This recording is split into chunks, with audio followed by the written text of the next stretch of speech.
The city of Virel had never known daylight.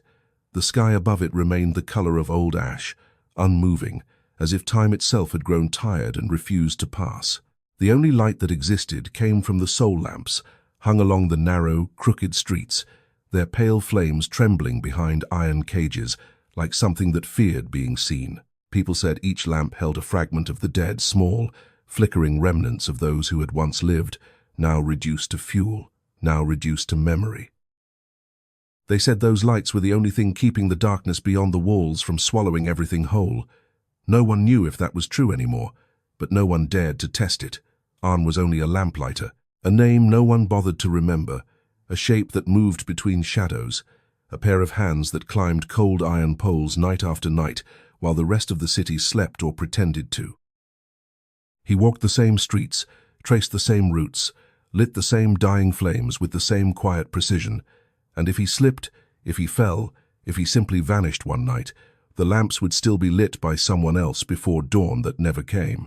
That was the way of Virel. Everything replaceable, everything already half forgotten.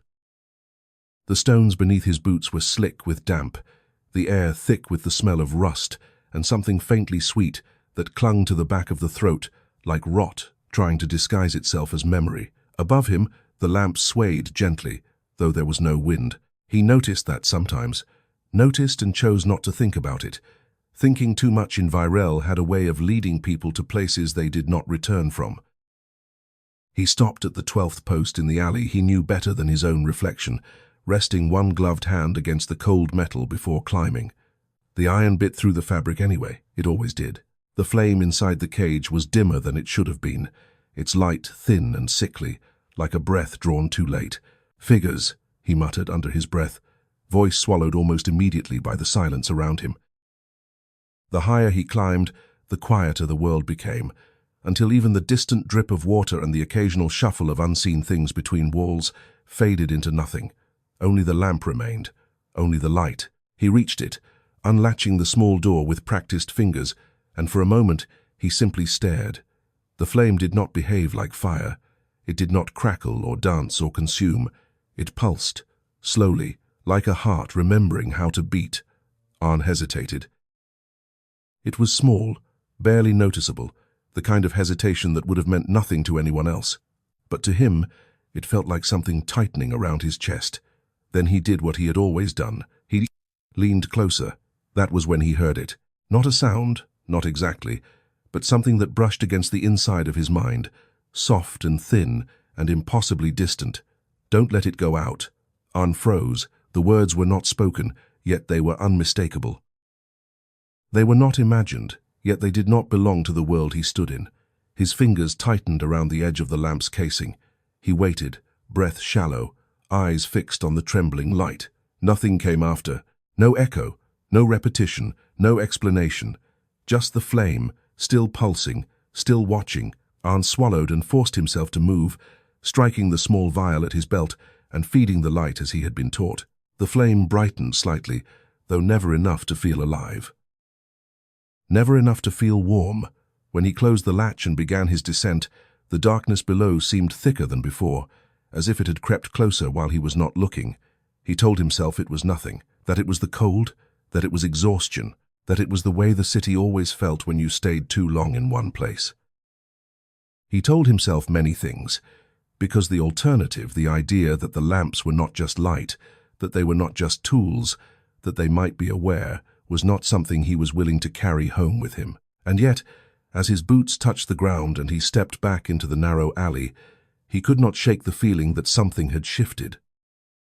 The lamp above him burned on, quiet and pale, but now he could not look at it without imagining a voice behind it, waiting, watching, asking to be remembered. Aren turned away, pulling his coat tighter around himself, and continued down the street to the next dying light. He did not look back. In Virel, looking back was how the dark learned your name. The voice did not follow him, yet it did not leave.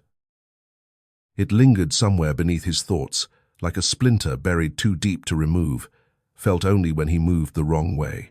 Aren kept walking, boots striking the damp stone in a slow, steady rhythm that had long since become instinct, one lamp after another. Climb, open, feed, close. The motions repeated until they ceased to belong to him, until they felt like something his body performed out of obligation rather than will. Still, he could not stop noticing it now, the way the flames pulsed, the way they dimmed not like dying fire but like something weakening, something fading. He told himself it had always been like this, that nothing had changed, that he had simply never looked closely enough before. But that was a lie, and he knew it. The city had grown quieter, not in the way of sleep, but in the way of absence. Even the usual distant sounds, the creak of shutters, the murmur of unseen voices behind walls, the restless shifting of things that lived where light could not reach, had thinned into something fragile and uncertain. Virel did not sleep. It endured, and tonight it felt as though it was failing at even that.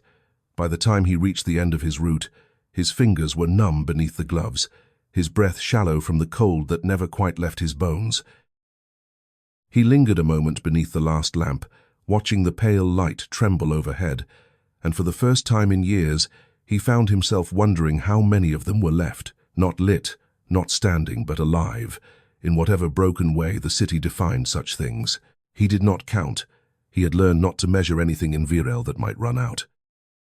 The path home was narrow and familiar, winding between leaning buildings that seemed to press inward as though conspiring to crush what little space remained between them. Water dripped steadily from somewhere above, the sound echoing in irregular intervals like a heartbeat that had forgotten its rhythm. The air here carried a different scent, faint, metallic, threaded with something bitter that caught at the back of his throat. He did not need to be told what it meant. He had smelled it before. He quickened his pace. The door to his building stuck as it always did, wood swollen from years of damp, hinges protesting softly as he forced it open. Inside, the darkness was thinner, held back by a single small lamp resting on the table near the far wall. Its light was weak, but steady. Enough. It had to be enough. Mirror? His voice sounded strange to his own ears, roughened by the cold and the long silence. There was a pause, just long enough to make something inside his chest tighten, and then a soft shift from the corner. "You're late," she said, her voice small but awake, threaded with the kind of quiet certainty that only children and the dying seem to possess. Aren exhaled slowly, setting down the satchel at his side as he crossed the room. She sat curled beneath a thin blanket, knees drawn close, her silhouette barely more than a shadow against the wall. The light caught her face just enough to show the pallor there, the way it clung too tightly to bone. "Work," he said simply, because there was nothing else to call it. He reached out, adjusting the blanket around her shoulders. Careful, always careful, as if she might fracture under too much pressure. She leaned into the touch without thinking, as though it was something she had done 1,000 times before. Maybe she had. "Did they flicker again?" she asked, eyes lifting toward him, dark and searching. Aren hesitated, just for a moment. No more than usual. Another lie. It came easier than it should have. Mira studied him in silence, as if weighing the shape of his words, then gave a small nod, accepting it or pretending to. "I thought I heard something," she murmured, gaze drifting toward the window where the faintest outline of the street could be seen beyond the glass. Like someone calling. Aren's hand stilled. "Just the wind," he said, too quickly this time. There was no wind in Virel. They both knew that.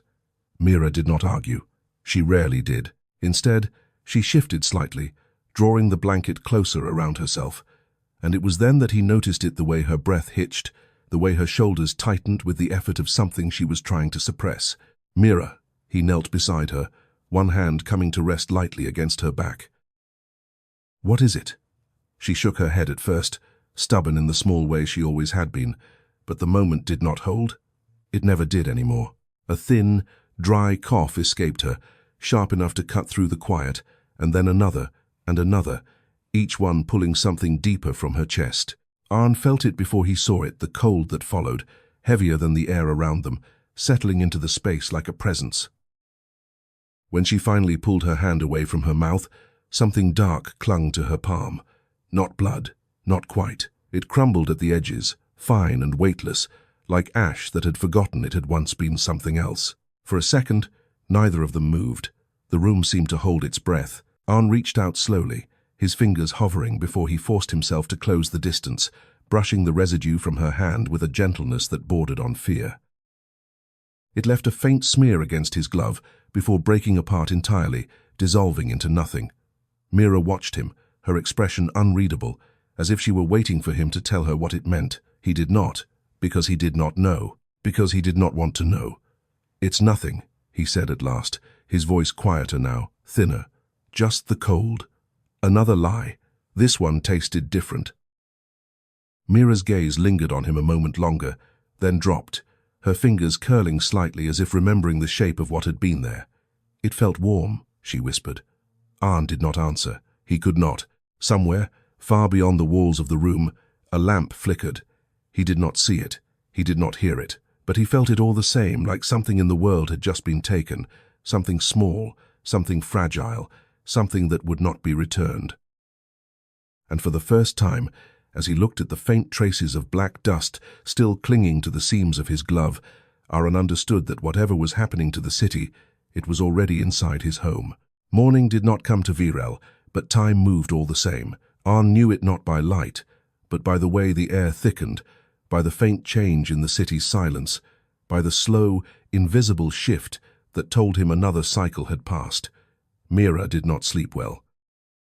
He could hear it in the uneven rhythm of her breathing long before she opened her eyes, could see it in the way her body seemed to sink deeper into the thin mattress, as though something beneath her were quietly pulling her down. The small lamp on the table burned lower than it had the night before. He noticed that immediately. It was not dramatic, not enough for anyone else to question, but the flame had lost something, its edge, its steadiness, the faint illusion of warmth it once held. Aren rose without a word and adjusted it, feeding it carefully, though the motion felt heavier now, as if even the act of maintaining light demanded more than it had before. Mira stirred as he moved. "Is it still dark?" she asked, her voice hoarse, as though it had traveled a long distance to reach him. "It's always dark," Aren replied quietly. It was the closest thing to truth he could offer. She did not smile at that. She usually did. That, more than anything, unsettled him. When she tried to sit up, her body resisted, her arms trembling under a weight that should not have been there. He helped her without comment, one hand steady at her back, feeling how cold she had become, not the cold of the room. Something deeper, something wrong. She leaned against him for a moment longer than usual, as though she had forgotten how to hold herself upright. "I had another dream," she said after a while, eyes unfocused, fixed somewhere beyond the walls. Aren did not want to ask. He asked anyway. "What did you see?" Mira hesitated, her brow furrowing slightly, as though the memory itself resisted being held. "The same thing," she murmured. "The sky." But it wasn't empty. There was something in it, something big. It was covering everything. Her fingers tightened weakly in the fabric of his coat, and the light, it wasn't gone. It was still there, just stuck, like it couldn't get out. Aren felt his throat tighten, but he said nothing. There were no words in Virel for things like that, no language for the shape of what she was describing, only silence and denial. She began to cough again before he could respond, sharper this time, more violent, her entire frame shuddering with the effort. He turned her slightly, one hand braced against her shoulder, waiting for it to pass. It didn't. When she finally stopped, there was more of it, not a trace, not a smear. A small, dark scattering in her palm, finer than dust, heavier than ash, clinging to the lines of her skin as though reluctant to leave. Aren stared at it longer than he should have. It was not something that came from the body. It was something the body was losing. "Don't look at it like that," Mira whispered, her voice barely audible. "It's ugly." Aren closed his hand over hers, brushing it away, though there was nowhere for it to go. "It's nothing," he said again, but the words felt thinner now, worn down by repetition. Mira did not argue. She rarely did anymore. Instead, she leaned her head against his shoulder, eyes half-lidded, already drifting somewhere he could not follow. "It's getting colder," she murmured. Aren's gaze flicked to the lamp. The flame trembled, a faint, uneven pulse that seemed to falter at the edges. He stood abruptly. "Stay here," he said, more sharply than he intended. She did not respond. He wasn't sure she heard him. The streets outside were worse than the night before. He saw it immediately. It was not just one lamp now. not just a single dimming flame. There were gaps, small at first, then wider as he moved further along his route. Patches of darkness where light should have been, where it had always been. The kind of darkness that did not sit still. It shifted, it breathed, it watched. Aren forced himself to move faster, climbing, opening, feeding, closing, each motion more urgent than the last. But it was not enough. It was never enough. At the third post, the flame did not respond when he fed it. It flickered once, weakly, then settled back into its failing rhythm, as though rejecting what he offered. His hands tightened. "Come on," he muttered, leaning closer, as if proximity alone could force it to live. The flame pulsed again, slower this time. Then the voice returned. Not as before, not distant, not faint, closer, tired. "It's too late." Aren recoiled, his grip slipping on the iron as he nearly lost his footing. He caught himself, breath sharp, heart pounding against his ribs with a force that felt out of place in the stillness around him. "What do you mean?" The words left him before he could stop them. The lamp did not answer immediately. The flame dimmed, shrinking inward, as though retreating from something unseen. "We are thinning," it whispered at last, "and something else is waking."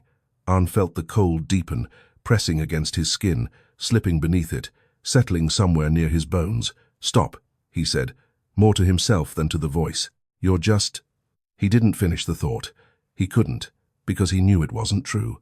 The darkness below stirred, not visibly, not in a way the eye could catch. But he felt it, the same way one feels a storm before it breaks, the air shifting, the world holding itself just slightly out of place. Somewhere in the distance, something moved, not a person, not anything that belonged in the streets of Virel. Aren slammed the latch shut and dropped to the ground, his boots striking stone harder than necessary. He did not look back at the lamp. He could not. By the time he returned, the room felt smaller, colder. The lamp inside burned low, its light thin and uneven, casting shadows that stretched too far across the walls. Mira lay where he had left her, but something about the way she breathed had changed, slower now, shallower, as if each breath had to be pulled from somewhere distant, somewhere that was beginning to close. He crossed the room quickly, kneeling beside her, his hand hovering just above her chest before he forced himself to rest it there. The rhythm was wrong, too slow, too faint. "Mira." She did not respond. For a moment, panic rose sharp and sudden, cutting through everything else. But then her eyes fluttered open, unfocused, searching. "You came back," she whispered. "Of course I did." His voice cracked, just slightly. She smiled faintly, though it did not reach her eyes. "It's darker," she said, "even with the lamp." Aren followed her gaze. The flame flickered weakly, its light barely pushing back the edges of the room. He said nothing. There was nothing left to say. Outside, somewhere beyond the walls, another lamp went out. He did not hear it. He did not see it. But Mira did. Her body tensed beneath his hand, a small, involuntary movement, like something inside her had just been pulled tighter. Her breath caught. Then came the cough. This time, it did not stop. The coughing did not end when it should have. It did not break into pauses or weaken into something manageable. It deepened, sharpened, tore through Mira's small body, as though something inside her had found a way to claw outward. Aren held her, one hand braced against her back, the other trembling uselessly in the air before he forced it down, as if pressure alone might keep her from coming apart. The sound filled the room, harsh and dry, echoing against the thin walls until it seemed too large for the space, too violent for something so fragile. When it finally stopped, it did not leave silence behind, it left absence, a hollow that pressed in from all sides. Mira sagged against him, her weight suddenly unfamiliar, too light in the wrong places, as though something had been taken that could not be seen. He lowered her carefully back onto the mattress, but his eyes did not leave her face. There was color there once, faint but present. Now it had thinned into something closer to grey. "Stay awake," he said, too quickly, too sharply, the words breaking as they left him. Her lashes fluttered, struggling against a pull she could not resist. "I'm just tired," she whispered, though her voice sounded distant, as if spoken from somewhere beneath the floor. Aren shook his head. "No, Mira, look at me." Her gaze shifted, slow and uncertain, and for a moment he thought she might not find him at all. Then she did, and something in his chest tightened in relief so sharp it bordered on pain. But it did not last. It never did. Her eyes drifted again, unfocused, and her hand slipped weakly from where it had clutched his sleeve. "It's darker now," she murmured. "I can feel it." Aren followed her gaze instinctively, though he already knew what he would see. The lamp burned low, its flame thin and trembling, no longer steady enough to fill the room. Shadows gathered in the corners, thicker than they should have been, stretching inward in slow. The light did not fade in his hand. It settled. That was the first thing Aren understood, though he did not know how or why. It did not burn him, nor did it warm him. Instead, it sank into him, slipping beneath skin and bone, as though it had always known the way. For a brief, disorienting moment, he thought he had lost it entirely, but then his breath caught, sharp and sudden, as something inside his chest flared in answer. His heartbeat stuttered, then steadied, stronger than before, each pulse carrying with it a faint echo of that pale, unnatural glow. The room changed. No, the room revealed itself.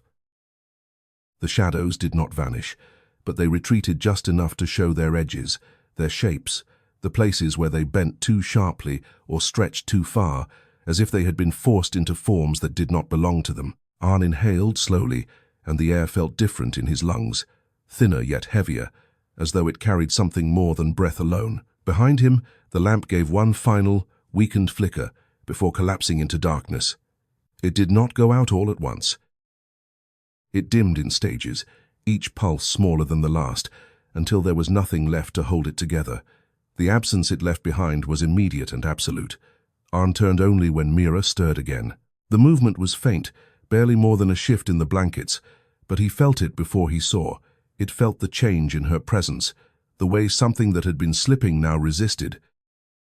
He crossed back to her quickly, kneeling beside the bed, his hand hovering uncertainly above her chest before he let it rest there. Her breathing was still shallow, still uneven, but it had changed. The pauses between each breath were shorter now. The fragile thread that held them together pulled just slightly tighter. "Mira," he said, softer this time, as if afraid that speaking too loudly might undo whatever had shifted. Her eyes opened slowly, unfocused at first, then settling on him with a clarity that had not been there moments before. It was faint, fragile, but it was there. "You're brighter," she whispered. Aren stilled. "What?"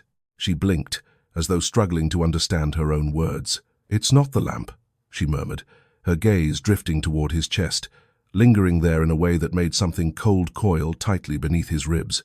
"It's you." He swallowed hard, forcing his expression into something steadier than he felt. "You're just tired," he said, though the words lacked conviction, even as he spoke them. Mira did not argue. She rarely did.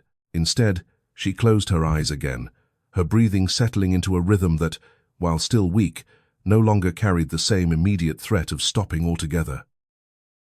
Aren remained where he was, unmoving, his hand still resting lightly against her, as if he feared that removing it might cause whatever fragile balance had formed to collapse.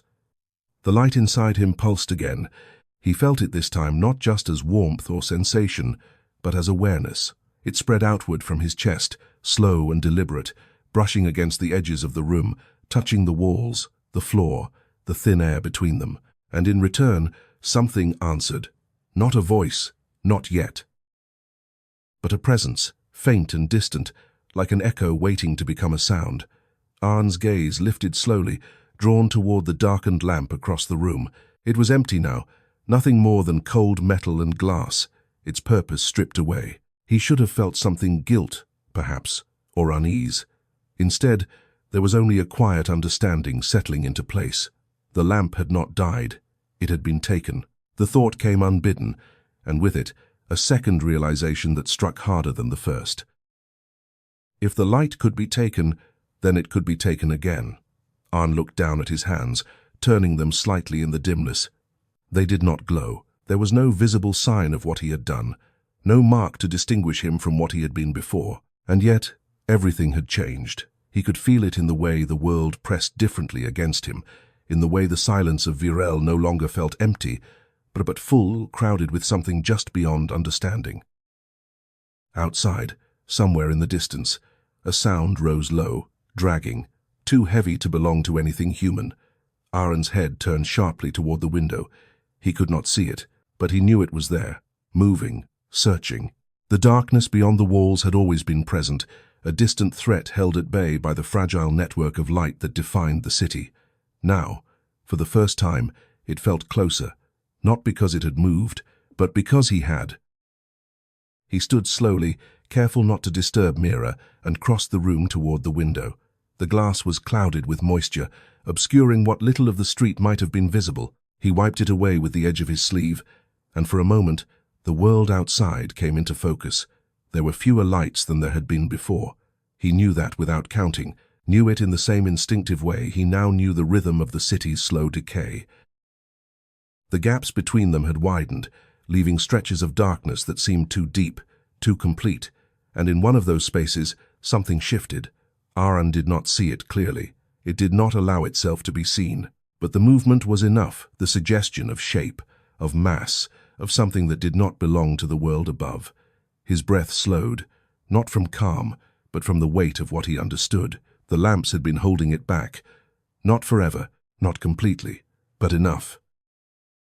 And now he had taken one of those anchors and turned it inward. Behind him, Mira stirred again, a soft sound escaping her lips as she shifted beneath the blankets. Aren turned back immediately, the tension in his chest tightening into something sharper, more defined. She was still breathing, still there. That was all that mattered. He moved back to her side, lowering himself once more, his hand finding hers and closing around it gently. It was colder than it should have been, but not as cold as before. The light within him pulsed again, stronger this time, and for a moment he imagined he could feel it reaching toward her, brushing against whatever darkness had begun to take hold. Mira's fingers twitched faintly in response. Aren's grip tightened. "Stay," he whispered, though he did not know if the word was meant for her, or for the light now beating inside his chest, or for something else entirely. Outside, the darkness shifted again. And this time, it did not feel distant. The thing in the darkness did not leave. Aren felt it even after he turned away from the window, even after he lowered himself once more beside Mira's bed, even after he forced his breathing into something slow and controlled. It remained distant, patient, aware, not watching him exactly, but aware of the absence he had created, of the light he had taken. The thought settled heavily in his mind, unwelcome and immovable. The lamps had not merely illuminated the city, they had marked it, defined it, held something back, and now one of those markers was gone, folded into the fragile rhythm beating within his chest. Mira's hand shifted weakly in his grasp, drawing his attention back to something immediate, something real. Her skin was still cold, but no longer lifelessly so. There was resistance there now, faint but undeniable, as though whatever had begun to claim her had been slowed if not stopped by what he had done. Aren watched her for a long moment, committing the subtle rise and fall of her breath to memory, as if it was something that could be lost if he looked away too soon. Then, slowly, carefully, he released her hand and stood. The room seemed smaller now, not because it had changed, but because he had. The shadows no longer felt like empty spaces. They had weight, intention, edges that pressed inward just enough to be felt. He could trace them without looking, sense where they gathered most densely, where they thinned, where something unseen might pass without leaving a mark. It was not sight. It was something else, something worse. Aren moved to the door and paused, his hand resting against the worn wood. He did not want to leave her.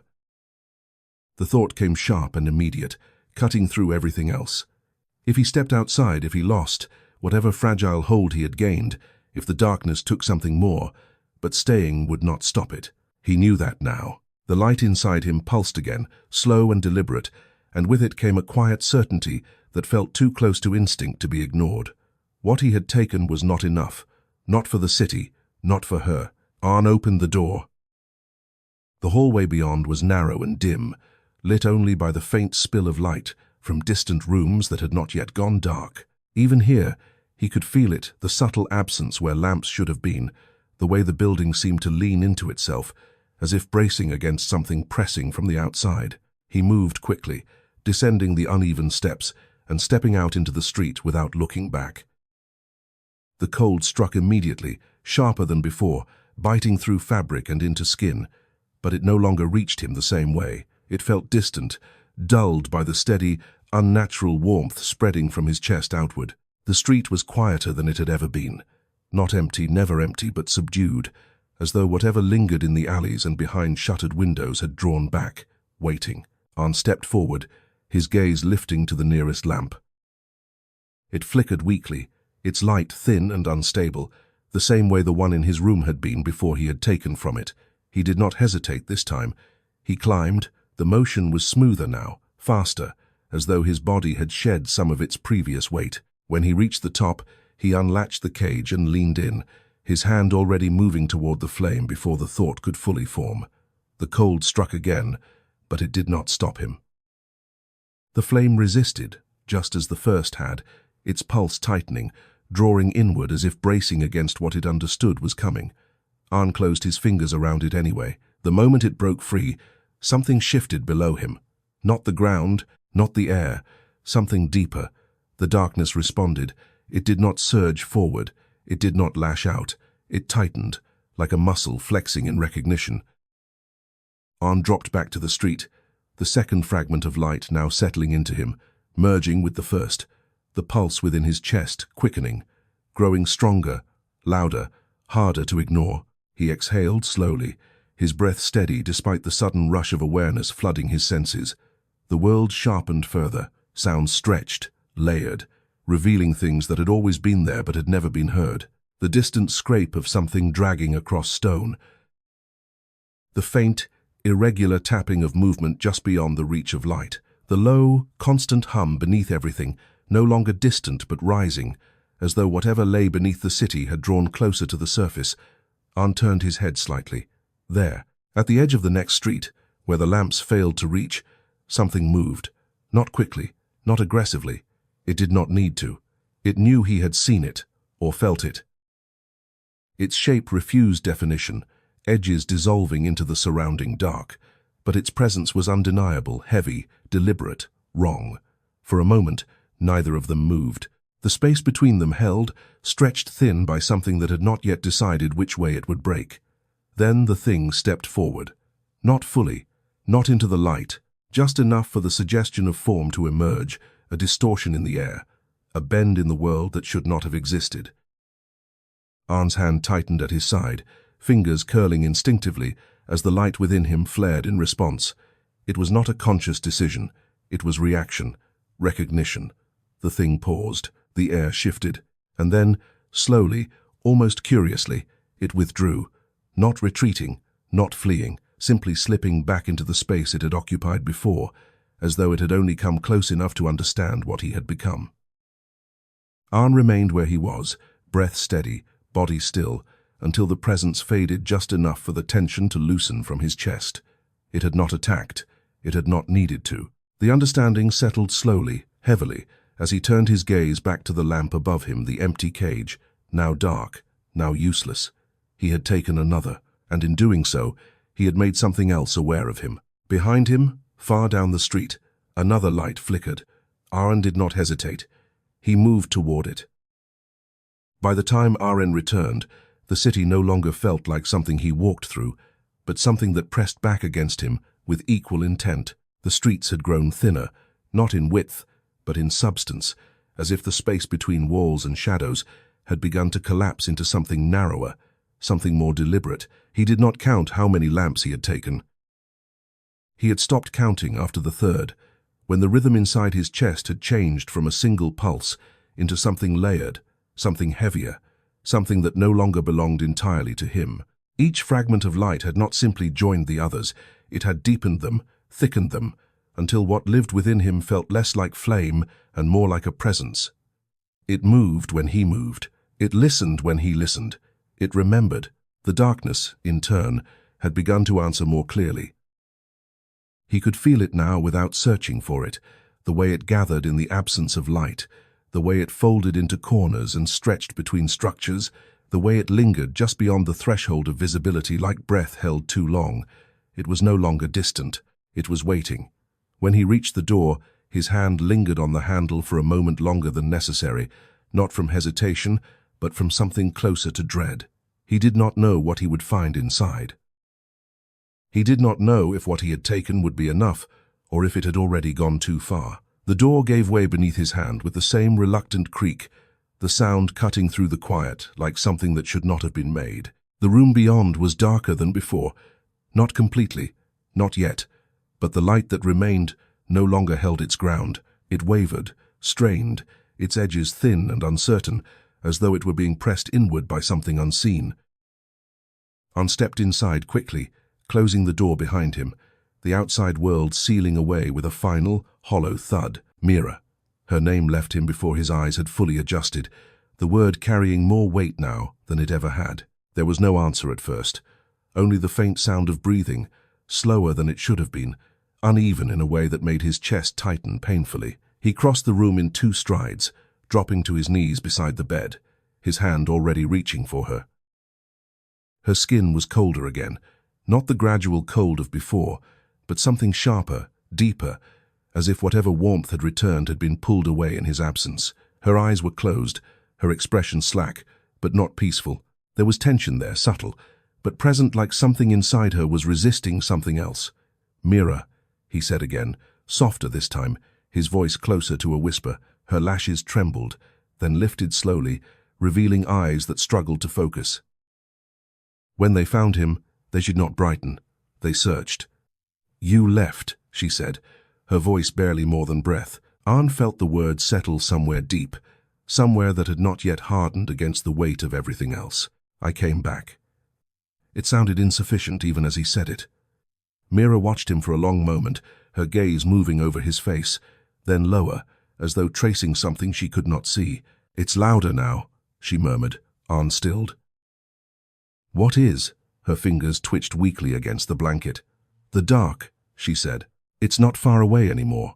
The light within his chest pulsed in response, sharp and sudden, as though recognizing something in her words that he had already begun to understand. He swallowed, forcing his voice into something steady. "You're dreaming." Mira did not shake her head this time. She simply closed her eyes again, her breath catching faintly as though the effort of speaking had taken more from her than she could afford. "No," she whispered. "It's calling." The word hung between them, thin and fragile, but impossible to ignore. Aren's hand tightened slightly, where it rested against her arm. "What is it saying?" The question left him before he could stop it. He did not want to know, but he needed to. Mira's brow furrowed faintly, as if she were listening to something he could not hear. For a moment, she said nothing, and the silence stretched until it felt like it might break under its own weight. Then, quietly, she spoke.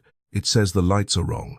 Aren felt the air in the room shift, not physically, not in any way that could be seen, but in the way a thought changes everything it touches once it has been understood. "Wrong how?" Mira's lips parted slightly, her breath uneven.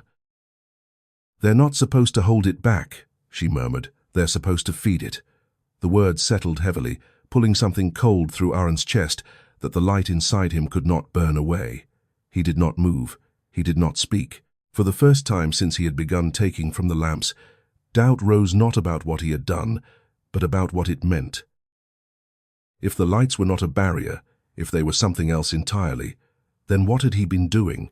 What had he been taking? Mira shifted suddenly, her body tensing beneath his hand as another cough tore through her, harsher than before, deeper, as though it had found something new to pull from. Aren steadied her, his grip firm despite the tremor running through his fingers. When the coughing subsided, what remained in her palm was darker than before, not grey, not ash. Something closer to black. It did not crumble as easily. It clung. "It hurts," she whispered, her voice breaking in a way that made something inside him fracture in response. Aren closed his hand over hers again, but this time the gesture felt hollow, insufficient, like trying to cover a wound that would not stop bleeding. The light within him flared suddenly, violently, as though reacting not to her pain, but to something beneath it, something deeper, something that did not belong to her. His breath caught. He could feel it now, clearer than before, not just the darkness outside, not just the presence beneath the city, but something reaching toward her specifically, drawn not to her body, but to what remained within it. The realization struck with a clarity that left no room for denial. It was not just killing her, it was finding her. Aren's gaze lifted slowly, his eyes drawn once more to the dim, failing lamp across the room. The absence it left behind no longer felt like a loss. It felt like a shift in balance, a change in direction. If the lights were feeding it, then taking them. The thought did not finish. It did not need to. Aren looked back at Mira, at the fragile rise and fall of her chest, at the darkness beginning to take root where something else should have been. His jaw tightened. The hesitation that had once existed, however briefly, no longer had a place to stand. "Stay with me," he said again, though this time the words were not a plea. They were a promise, sharpened into something harder, something that would not bend. The light within him pulsed, answering. Outside, somewhere deep beneath the streets of Virel, something stirred in return. The realization did not come as a shock. It settled instead, slow and inevitable, like something that had always been waiting beneath the surface, patient enough to let him arrive at it on his own. Aren did not move for a long time after Mira's words faded into the thin air of the room, his hand still wrapped around hers, his mind turning not in confusion, but in quiet alignment. The lamps were wrong, not broken, not failing, wrong. The difference mattered. It changed everything. The light within him pulsed again, deeper now, heavier, as though responding not just to his body, but to the thought itself. It did not resist what he was beginning to understand. It encouraged it. Outside, the city remained silent, but it was no longer an empty silence. It was filled with something coiled, something listening, something that had begun to take notice of him in ways it had not before. Mira shifted weakly beneath his hand, her breath catching again, but not in the violent way it had before. This was quieter, slower, worse. "It's closer," she whispered, though her eyes remained closed. Aren leaned in, his voice low. "What is?" Her lips parted slightly, and for a moment it seemed as though she might not answer. Then, faintly, "The place where the light goes." The words settled heavily, their meaning unclear yet undeniable in weight. Aren's gaze flicked toward the floor, toward the unseen depths beneath the stone, toward something that did not belong to the world above.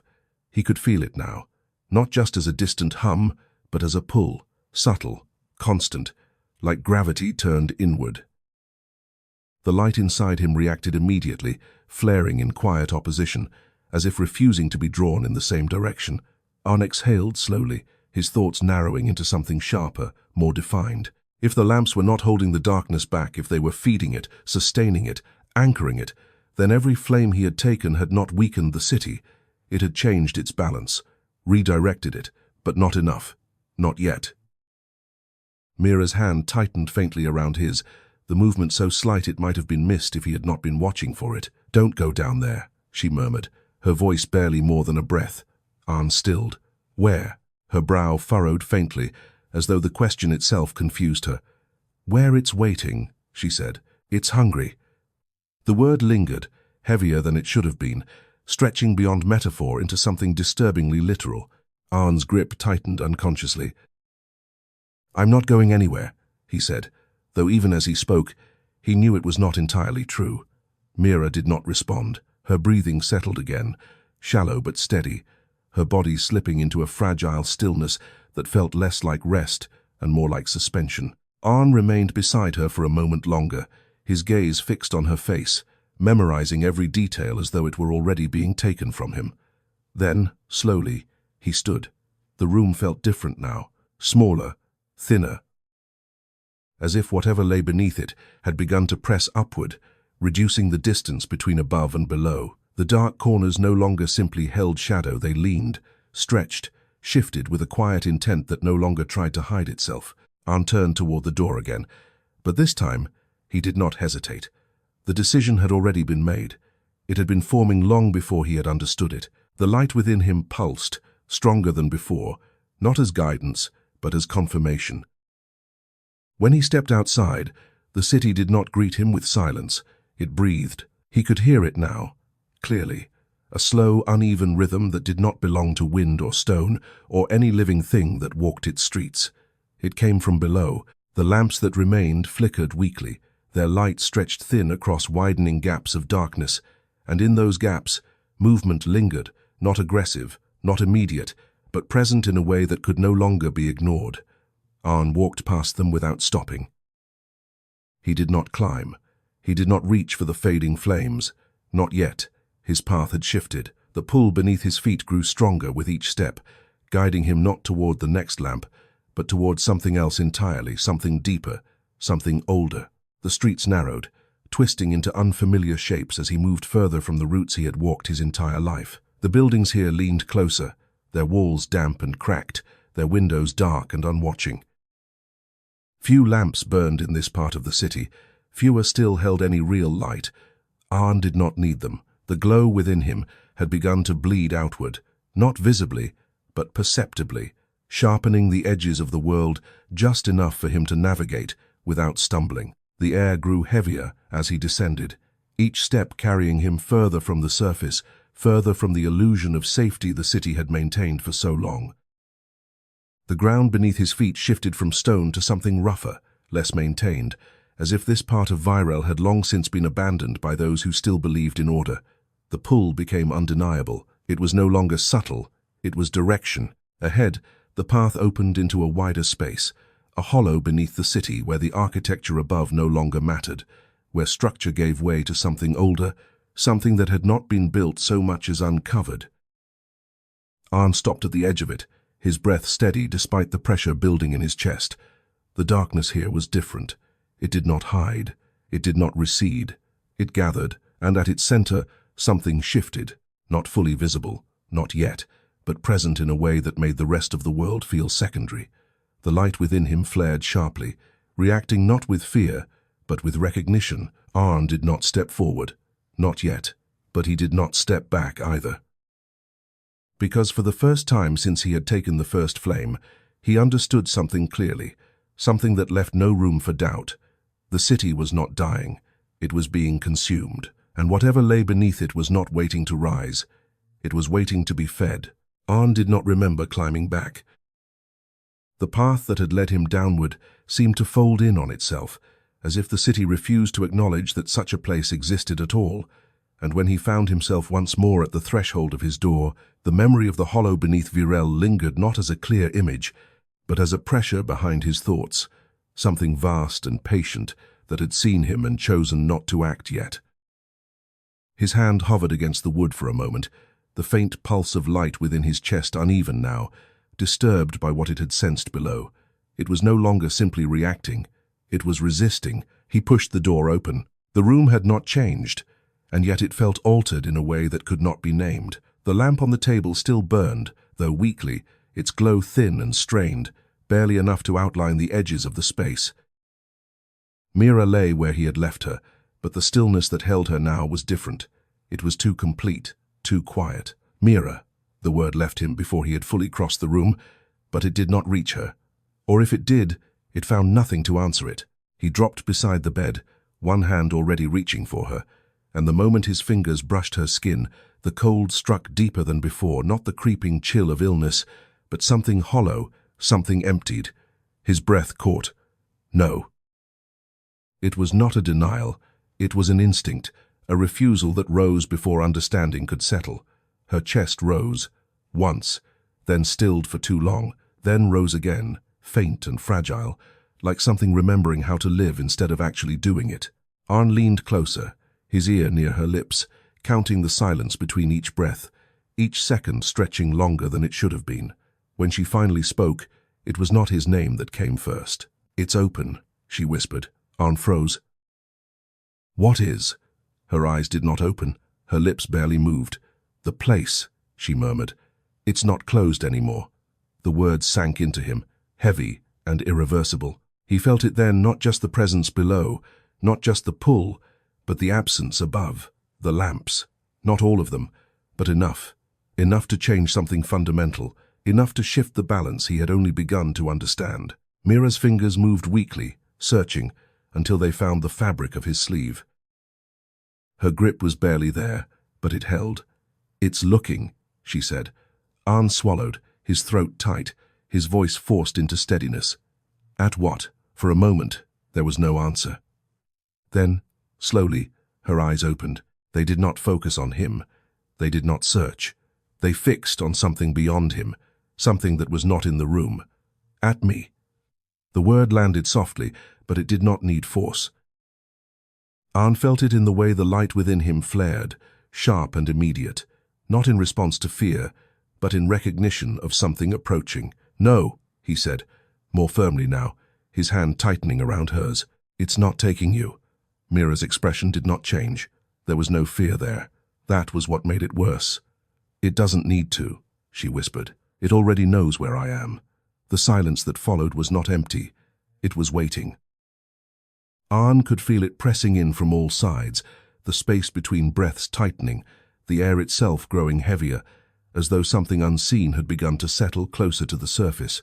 The light inside him reacted violently this time, surging outward, pushing against the invisible weight. Not enough to break it, but enough to make it known that it would not yield easily. Mira's grip on his sleeve tightened slightly in response. "It hurts less now," she murmured. Aren stilled. "What?" "The cold," she said. "It's not as bad." He knew why. He could feel it, the way the light within him reached toward her, brushing against whatever had taken hold, slowing it, dulling it, but not removing it, not curing it, only delaying it, the same way the lamps had delayed the city's end. The realization settled with quiet certainty. What he had done was not enough.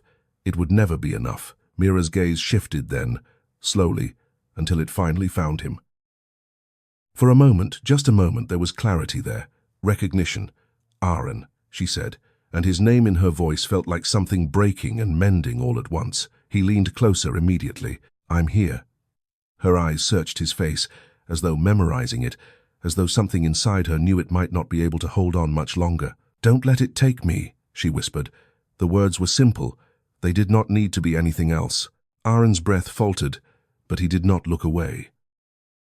"It won't," he said. This time, it was not a lie. It was not comfort. It was a decision. Mira's fingers loosened slightly, the tension leaving them as though something inside her had accepted the answer. Her eyes drifted again, the clarity fading, replaced once more by that distant, unreachable focus. "It's coming," she murmured.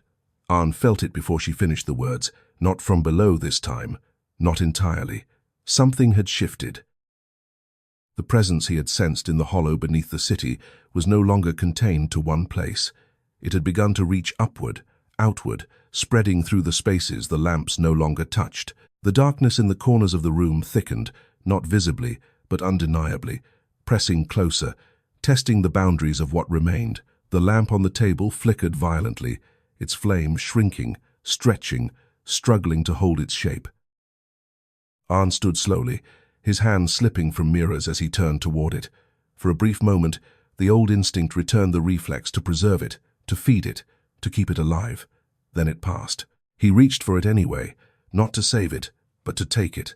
The cold struck again, deeper than before, but he did not hesitate. The flame resisted, pulsing sharply, as though aware of what it was being asked to become. Aren's grip tightened. "I'm not leaving you with it," he said quietly, though whether he spoke to Mira, the light, or the darkness itself, he did not know. The flame tore free, the room plunged into darkness. For a heartbeat, there was nothing. Then the light within him surged, brighter, stronger, pushing outward just enough to reclaim the space immediately around him. It was not the same as the lamp. It was harsher, less forgiving. Mira gasped. Aren turned back to her immediately, dropping beside the bed once more. Her breathing had steadied again, faint but present, her body no longer sinking as rapidly into that hollow stillness. But the darkness had not receded. It had only shifted. It no longer pressed from the edges of the room. It lingered closer, watching, waiting, and for the first time since he had taken the first flame, Aren understood with complete clarity what that meant. It was not waiting for the city, it was waiting for her. He closed his hand slowly, the gathered light pulsing in response, heavy now, undeniable, no longer something he could pretend was temporary. Mira's words echoed faintly in his mind. "It already knows where I am." Aren's jaw tightened, his gaze lifting toward the unseen spaces beyond the walls, beyond the streets, beyond the city itself. "Then it can come," he said, his voice low, steady, carrying no trace of hesitation. The light within him answered, And somewhere beneath Virel, something answered back. It did not come all at once. The city did not fracture, nor did the darkness surge forward in some violent, obvious way. Instead, it unfolded quietly, deliberately, like something that had always been there and was only now being allowed to breathe. Aren felt it first in the way the air thickened, the space between each breath narrowing, as though the world itself had begun to close in around a single point. Around her, around him.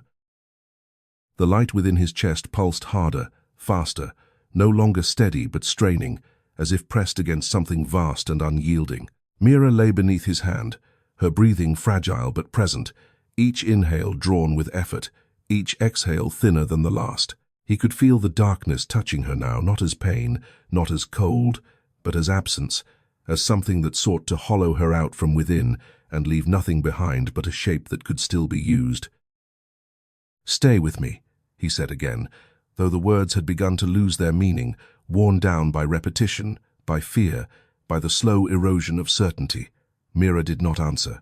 Her eyes were half open, unfocused, fixed somewhere beyond him, following something he could not see. "It's here," she whispered. Aren did not turn. He did not need to. The room had already changed. The walls felt farther away, stretched thin, as though the space between them had been pulled apart to make room for something larger. The darkness no longer clung to corners. It occupied everything that was not him, not her. The lamp was gone. The last of it had already been taken. There was nothing left to pretend with. The light inside him flared sharply, violently, as if trying to push outward to reclaim the space. But it met resistance immediately. Something dense, something ancient, something that did not recognize it as anything more than fuel. Aren's jaw tightened, his hand curling into a fist at his side as the realization settled with final clarity. It had never been fighting the light. It had been waiting for it, for all of it, for enough of it. Mira's fingers twitched weakly, brushing against his wrist, grounding him just enough to keep the rising panic from breaking through. He forced himself to focus, to narrow everything down to what mattered. Not the city, not the lamps, not whatever lay beneath the streets, just her. He leaned closer, his voice low, steady despite the pressure building around them. "Mira, look at me." Her gaze shifted slowly, as though dragged through something thick, until it finally found him. For a moment, there was recognition, fragile, flickering. "Aren," she said, and the sound of his name nearly undid him. He tightened his grip on her hand. "I'm here." Her eyes searched his face, as though trying to hold on to it, as though something inside her already knew it might not be able to for much longer. "It's pulling," she whispered. "I can feel it." Aren swallowed, forcing the words out before hesitation could take hold. "Then I'll stop it." Mira's lips parted slightly, something like a faint, tired smile touching the edges before fading again. "You can't," she said softly. "It's too big." The truth of it did not strike him as fear. It struck him as direction. The light within him surged again, not outward this time, but inward, gathering, condensing, pulling itself into something denser, something sharper. It was no longer just presence, it was weight, purpose. Aren felt it align with his thoughts, not as something separate, but as something that had been waiting for him to understand what it needed to become. "Then I won't fight all of it," he said quietly. Mira's gaze flickered, confusion touching it faintly. "What?" Aren's eyes lifted, not to the walls, not to the darkness surrounding them, but beyond to the space beneath, to the place where everything seemed to lead. "I'll go to where it starts." The words settled into the air with a quiet finality that left no room for doubt. Mira's grip tightened weakly, her breath catching. "Don't," she whispered. "If you go there—" She didn't finish. She didn't need to. Aren understood. He could feel it already, the pull beneath the city, stronger now, clearer, no longer distant but immediate, as though whatever lay there had begun to reach for him in return, for the light, for everything he had taken. He looked back at her, really looked this time, committing every detail to memory, the way her hair clung faintly to her forehead, the unnatural stillness beneath her skin, the fragile thread that still held her to the world.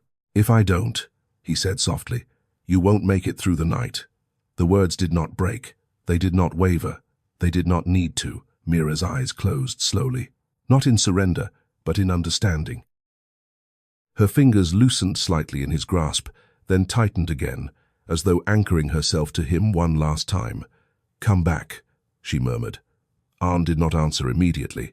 The light within him pulsed once more, heavy and undeniable, and for the first time he felt its full weight, not just as power, not just as presence, but as something that demanded completion. This was what it had been leading to. Not survival, not protection, an ending. He leaned forward slightly, pressing his forehead briefly against hers, a gesture so small it might have meant nothing in any other moment. Here, it was everything. "I will," he said at last. It was not a promise. It was something else, something quieter, something that did not need to be true to be necessary. When he stood, the room seemed to shrink around him, the darkness tightening. Aware now, no longer patient, it did not rush him. It did not stop him. It parted, not willingly. Not completely, but enough. The path was open. Not through the city, through it. Down. Aren did not look back again. The door opened without sound, the hallway beyond darker than before, the air heavier, the pull beneath his feet undeniable. Each step carried him closer to it, to the place where the light was meant to go, to the place that had been waiting long before he had understood what he was becoming. Behind him, Mira's breathing continued, faint, fragile, but present, for now. Ahead, the city gave way to something deeper, and this time, when the darkness shifted, it did not withdraw. It followed. The path downward no longer resisted him. Where before the city had twisted and concealed its depths, now it yielded, as if something below had already accepted his arrival. The streets thinned into corridors, the corridors into fractured stone, and the stone into something older, rougher, untouched by any hand that had ever called Virel a home. The air grew dense, heavy enough that each breath felt borrowed rather than owned, drawn through a space that did not belong to lungs. Aren did not slow. The light within him burned harder with every step, no longer a quiet pulse but a steady, rising pressure that demanded release. It illuminated nothing, yet he could see the fractures in the ground, the way the walls leaned inward, the places where the world itself seemed worn thin, as though something beneath had pressed against it for far too long. The deeper he went, the less the city remained. Its shape dissolved above him, its order fading into something meaningless, until there was only descent. And then, there was no path at all. The ground opened before him, not suddenly, not violently, but with a quiet inevitability, revealing a vast hollow beneath the bones of Virel. It was not a cavern, it was not a void. It was something that had been waiting long before the city had been built, long before the lamps had been lit, long before anything had tried to name or contain it. Aren stepped to the edge and stopped. The darkness here did not move. It did not shift or breathe or hide. It simply existed, absolute and complete, stretching outward in a way that did not respect distance or direction. It was not empty. It was full, filled with something that did not need shape to be present. The light inside him reacted instantly, flaring so sharply it nearly drove him to his knees. For a moment, his vision fractured, the world splitting into layers, what was seen, what was felt, and what should never have been understood. He saw it then, not clearly, not fully, but enough.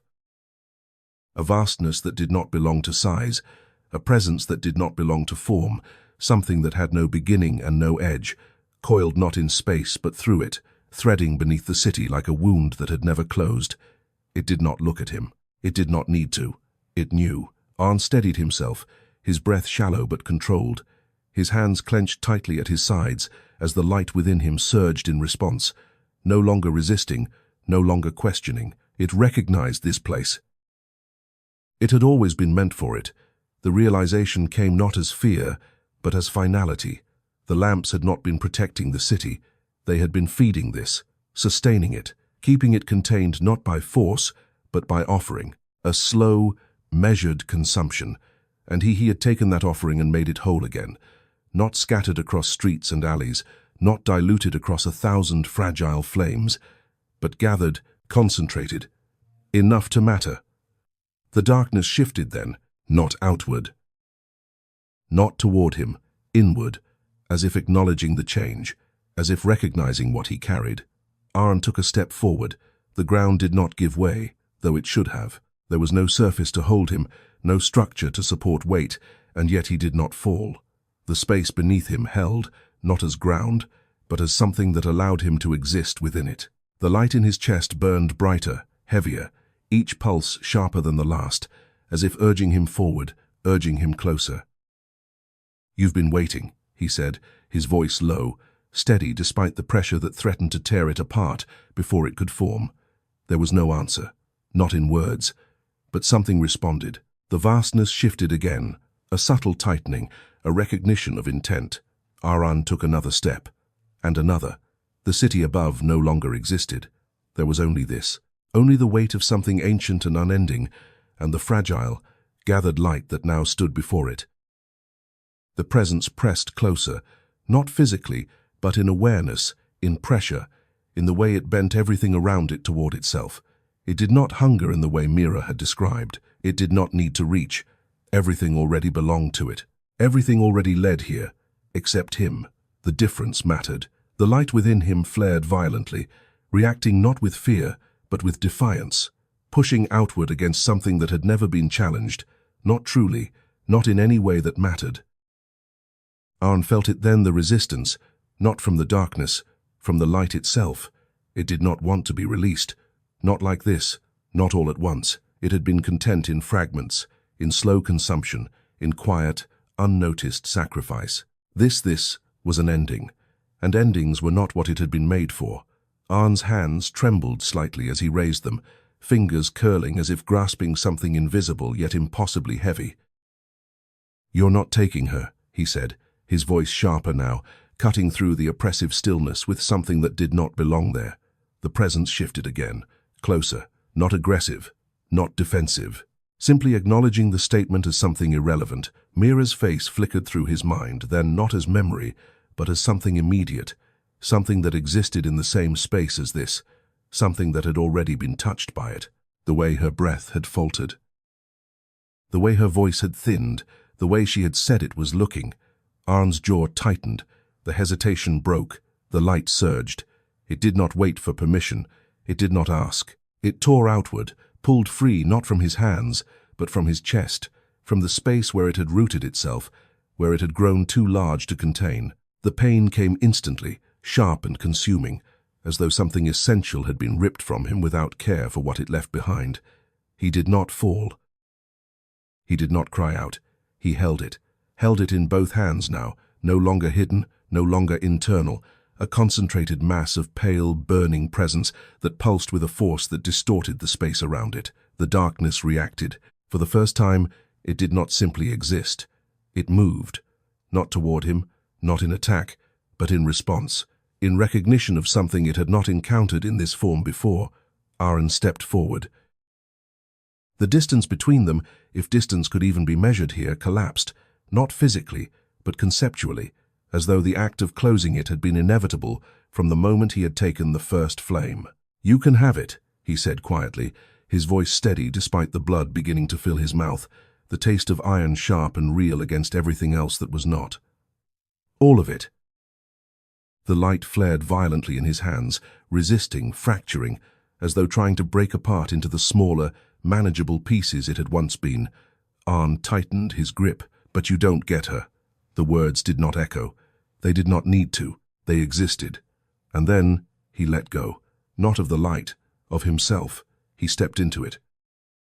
The brightness exploded outward, not as illumination, but as force, as presence meeting presence, as something finite colliding with something that had never needed to be.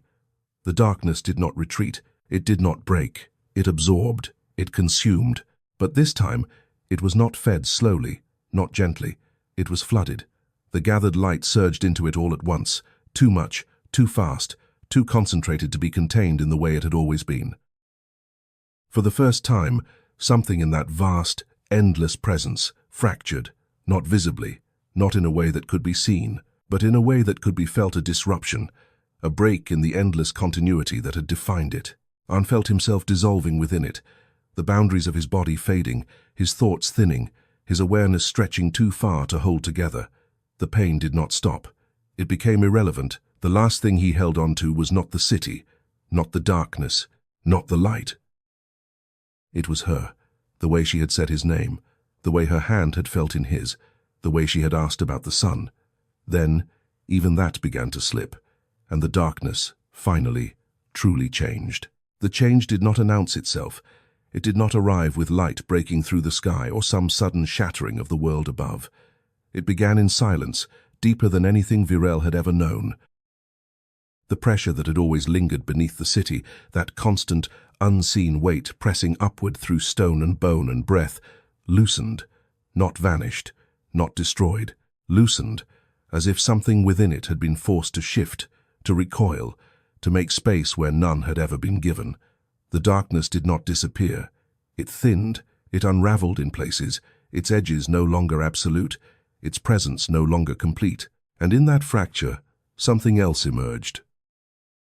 Not light as it had been known, no flickering soul lamps, no pale, borrowed flames trembling behind iron cages, but something older, something quieter, something that did not need to be fed to exist. It did not spread quickly. It seeped. It gathered in the smallest spaces, first the narrow cracks in stone, the thin seams between walls, the shallow edges of windows where darkness had once pooled without resistance. It was faint, fragile, but it held. Above, the sky did not turn blue. It did not clear, but for the first time, it was not entirely grey. There was depth to it now, a subtle shift in tone, as though the ash that had smothered it for so long had begun, slowly, to lift. The city stirred. Not in fear, not in chaos, in confusion. The streets that had long existed in a constant half-light now found themselves unevenly lit, patches of dim, unfamiliar brightness breaking through the spaces where lamps had failed. Some of the remaining lamps flickered violently, their flames unstable, no longer anchored to what had once sustained them. Others simply went dark, their purpose no longer understood. No one knew what it meant. No one understood what had changed, but something had. In a small room, far above where the fracture had begun, Mira's breath caught. For a moment, it faltered, the fragile rhythm breaking as it had so many times before. Then, slowly, it steadied. Not strong, not whole, but hers. Her eyes opened, unfocused at first, then gradually finding shape, finding space, finding the room around her in a way they had not been able to before. The darkness there was different, thinner, less certain. She did not move immediately. She simply lay there, breathing, each inhale deeper than the last, as though the air itself had changed into something she could finally hold. The absence came next, not sudden, not sharp, a quiet realization that settled where something had once been. She turned her head slightly, her gaze drifting toward the space beside her bed. It was empty. She knew it would be. She did not know why. Her fingers curled weakly against the blanket, as if searching for something they remembered without understanding. "Aren," she whispered. The name felt unfamiliar in her mouth, like a word from a dream she could no longer recall. It did not echo. It did not answer. But something in her chest tightened all the same. She pushed herself up slowly, her body trembling with the effort, but it did not collapse beneath her as it once would have. The weight that had pressed against her, that had hollowed her breath and dimmed her presence, had lessened, not gone, but no longer consuming. She swung her legs over the side of the bed, pausing as the world tilted slightly, then steadied. The room held. The shadows did not reach for her. The air did not resist her lungs. She stood. Outside, the city felt wrong. Or perhaps, for the first time, it felt honest. Mira stepped into the street slowly, her movements cautious, uncertain, as though she were walking through something that had changed while she slept. The lamps were different now. Some still burned, but their light felt unnecessary. Others stood dark, their cages empty, their purpose stripped away, and yet the darkness they had once held back did not surge forward to reclaim the space. It lingered at the edges, thinner, quieter, no longer absolute. People moved through the streets carefully, their voices low, their expressions uncertain, as though they were afraid to disturb whatever fragile shift had taken hold. Mira did not look at them. Her gaze drifted upward instead, toward the sky. It was still grey, still heavy, but it was not the same. There was something behind it now, not visible, not yet, but present. She did not know why it made her chest ache. She did not know why her breath caught when she looked at it, why something inside her seemed to reach for it without understanding what it was reaching for. She stepped forward slowly, drawn by something she could not name, her path carrying her through streets she barely recognized, past places that felt familiar without context, until she reached the center of the city. There, where the lamps had once burned brightest, where the light had once been strongest, something remained. Not a structure, not a monument, a remnant, a single, steady glow, faint but constant, hovering just above the ground where no lamp stood to hold it. It did not flicker, it did not strain, it simply existed. Mira stopped in front of it, her breath shallow, her gaze fixed. The light did not call to her, it did not move, and yet something in her chest responded, tightening, then softening, as if recognizing something it had lost the name for. She reached out, her fingers trembling slightly as they moved closer, then hesitated just before touching it. "I feel like," she whispered, her voice barely more than breath. The words faltered, unfinished. There was nothing to complete them with. No memory, no understanding, only the shape of something that should have been there. The light pulsed once, softly, not in answer, not in recognition, simply as it was. Mira lowered her hand slowly, her fingers curling slightly as though holding onto something that was no longer there. The ache in her chest remained, quiet and persistent, but no longer overwhelming. She exhaled, her breath steady, her body no longer fighting itself with every movement. Around her, the city continued to shift, to adjust, to relearn what it meant to exist without the slow, constant consumption that had defined it for so long. The darkness did not vanish, it lingered. It would always linger, but it no longer owned everything it touched. Mira stood there a while longer, watching the faint, steady glow, her expression distant, thoughtful in a way she could not explain. "Thank you," she said at last, though she did not know who she was speaking to. The word did not echo. It did not need to. Above her, the grey sky thinned just enough for something unseen to press faintly through. Not light, not yet, but the promise of it, something waiting, something possible, something that had not existed before. And somewhere, in the quiet space where light and darkness no longer consumed each other completely, something remained. Not a person, not a memory, but the shape of a choice that had changed everything. And that's the end of today's story. If you enjoyed listening and found the knitted pieces interesting, please give the video a like and subscribe to the channel. Thank you.